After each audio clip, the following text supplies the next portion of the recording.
get to as high as 2 million bags a year, and that starts now making a difference in terms of pricing. Our objective is to ensure that with this yield we can then give back to society a lower price product that is of very, very high quality.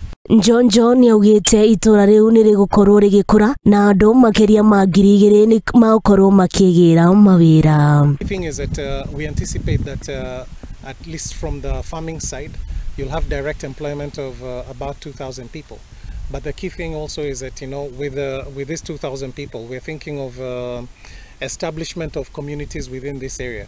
Nicholas Ambanya uria ni mutongoria wa urimi kiama-ini giki gia Celu Limited na ugite ni mahaririirie handu ha eka 495 ha guthondekera mimera. We've set up a pilot phase of 495 acres, and the purpose of this pilot phase is for us to in detail interrogate and try out different factors of production to enable us develop a standard protocol which we will use in the bigger production phase of 10,000 and 20,000 acres later on.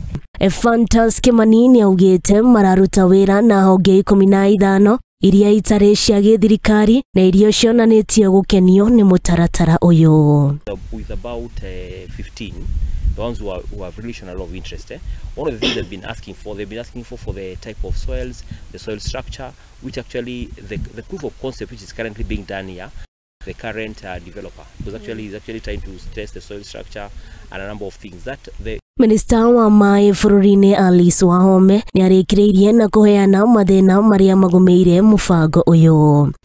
The bad problems that it faced or challenges were politicization of the project. Other small challenges, but that has not stopped Twiga. Congratulations, Peter, well done to actually take off. And from here, the 495 acres they are doing on maize at different stages. I think in the next maybe 6 weeks, we will be harvesting actually.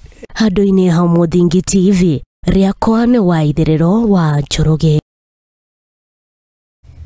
Ngatho cia mwanya muno waithiriro wa Njoroge ni tondu wa riboti